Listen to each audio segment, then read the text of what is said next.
Hello everyone, this is the 12th part of the paraphrase of the play As You Like It by William Shakespeare.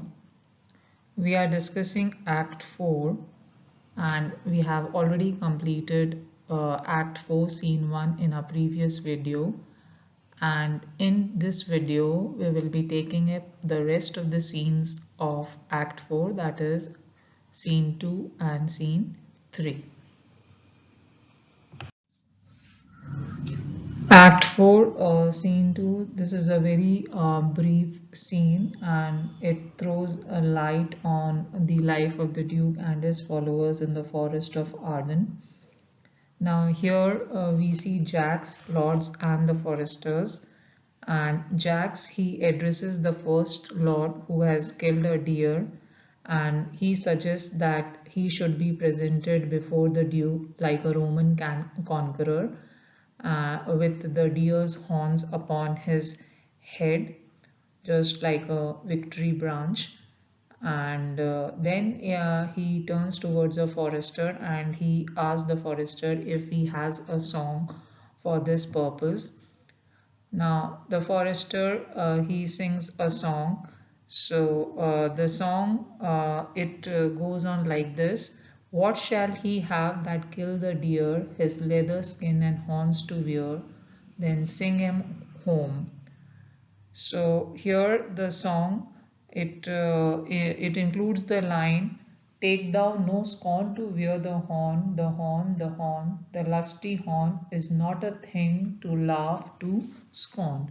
So here the forester's song, it is there that the horn, it is a very great thing and it should not be therefore treated with dislike or contempt.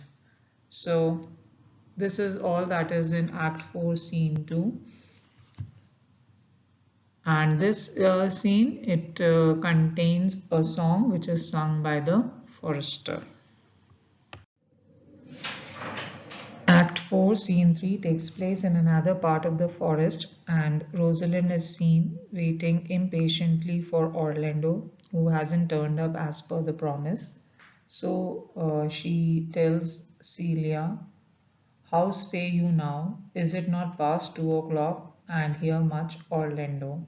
To which Celia suggests that probably Orlando, out of love and troubled thoughts, has gone to hunt with his bow and arrows and so perhaps to sleep.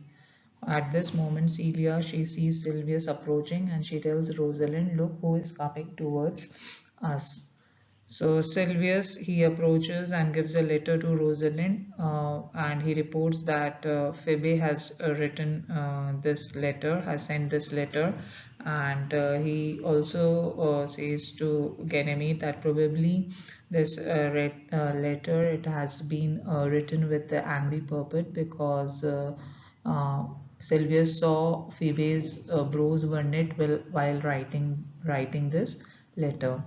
So Rosalind then reads it and tells Celia that the letter, it contains a list of insults, and then she says that in the letter it is written uh, that Ganymede is not fair. She says, I am not fair, that I lack manners. She calls me proud, and that she could not love me were man as rare as phoenix. So she here is Phoebe. That is what Phoebe has written for Rosalind. So she could not love me were man as rare as phoenix. Odds my will, her love is not the hare that I do hunt. Why writes she so to me? Well, shepherd, well, this is a letter of your own device. So Rosalind, she accuses Sylvius of being the writer, and she says that no woman could write so rudely and injuriously. But Sylvius protests and he says that no, he has not written the letter and it is Phoebe who wrote it. Then Rosalind calls Sylvius a fool, and then she talks about the rough hands of Phoebe that he had noticed. So Rosalind, that is Ganymede, says that Phoebe, she has a leathern hand, leathern that is a rough hand, a free stone colored hand. I verily did think that her old gloves were on, but it was her hands. So Rosalind says that first she felt that she was looking at some old gloves, but then she found that it were the hands of Phoebe, which looked so. So she says that, and a woman, she cannot write a letter like this. Her hands are like those of a housewife, but it does not matter what hands she has. All I say is that those hands of hers could never write such a letter. This letter shows that it is a man who wrote it. So here she is directly accusing Silvius of writing the letter. But Silvius goes on protesting and he says that he has not written the letter and it has been written by um, Phoebe herself. Rosalind says that this letter, it is written in a boisterous and cruel style, and it is as if the writer is challenging Rosalind.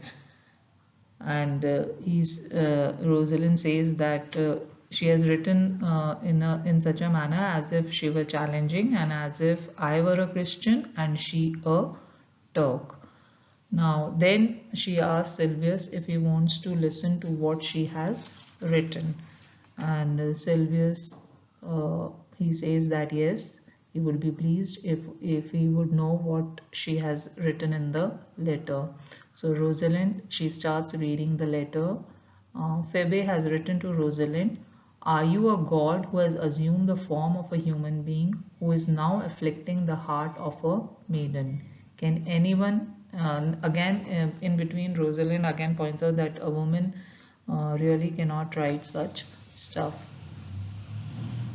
So Rosalind continues reading the letter, and there are many things which are written in the letter. For example, Phoebe has written, why have you laid aside your divine character and have begun to trouble the heart of a maiden? Um, when men quoted me, I was never so affected. If the dislike in your looks can make me fascinated towards you, what great effect indeed will they make when they are mild and loving? So in the letter it is written, if the scorn of your bright eye have power to raise such love in mine, alack in me, what strange effect would they work in mild aspect? While you chide me, I did love. How then might your prayers move? He that brings this love to thee little knows this love in me. And by him seal up thy mind, whether that thy youth and kind will the faithful offer take of me and all that I can make, or else by him my love deny, and then I will study how to die. So this is what is written in the letter. Rosalind reads it, and it means that if the dislike in your looks can make me fascinated towards you, what great effect indeed will they make when they are mild and loving. Even when you abused me, I loved you. How much more should I adore you then when you speak kindly to me? He who is bringing this note to you does not know the love I bear for you. Please send a reply through him whether you are gracious enough to in accepting my love for you and everything that belongs to me. Otherwise, if you send a negative reply, all I have then to do is to go somewhere and die. So this is what is written in Phoebe's letter. Now, Rosalind, here Celia, she pities the poor shepherd, that is Silvius, to which Rosalind says that no, he should not be pitied because he does not deserve pity.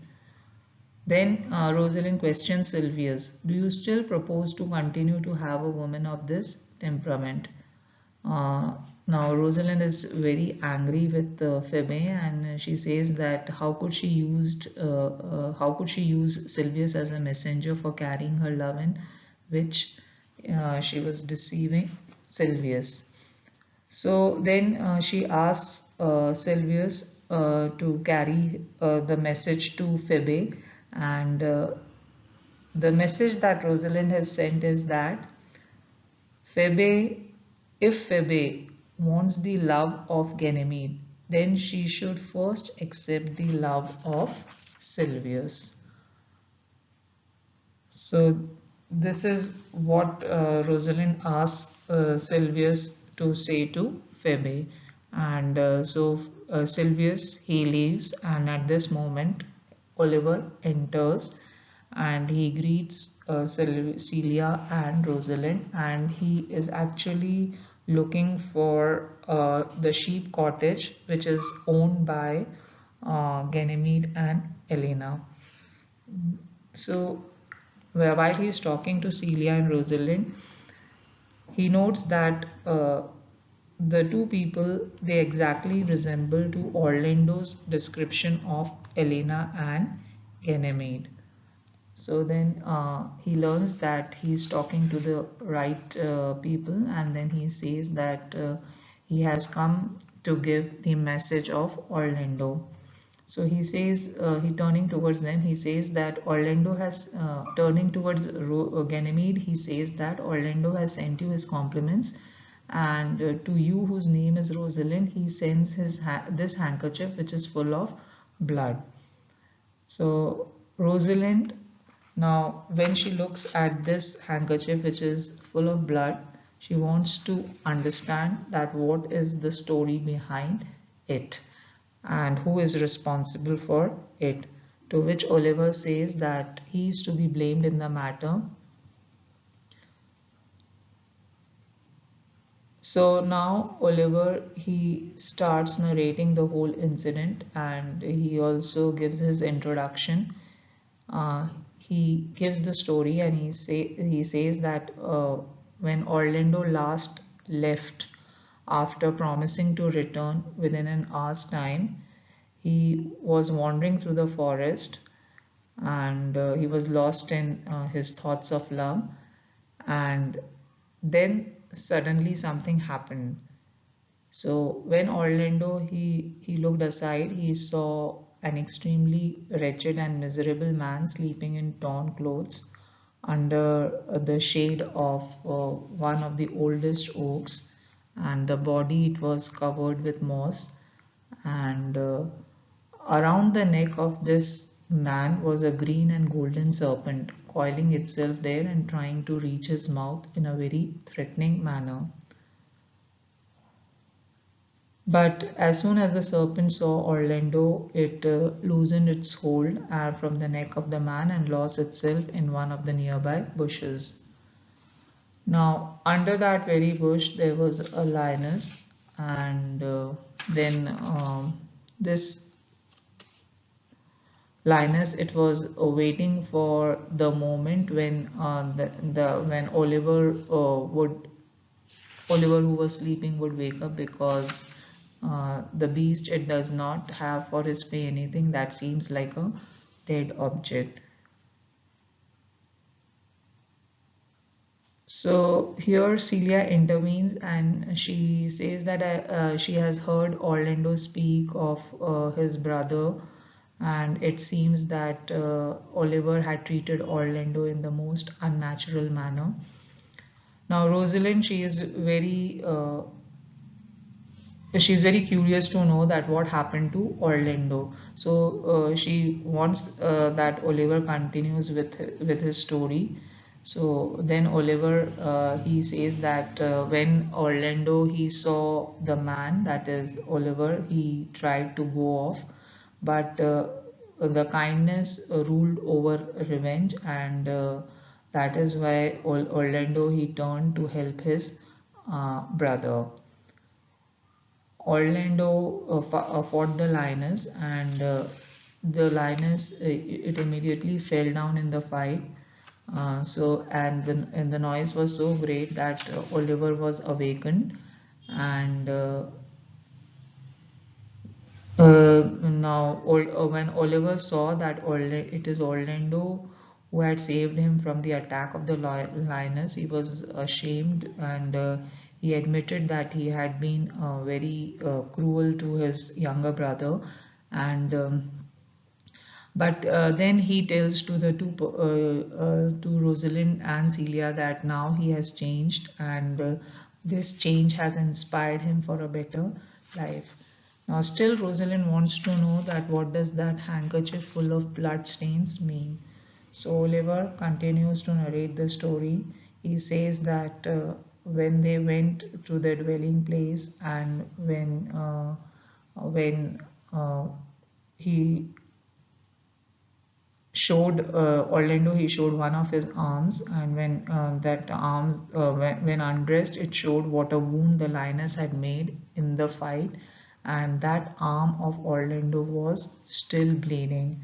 So Orlando he fainted and just cried, Rosalind.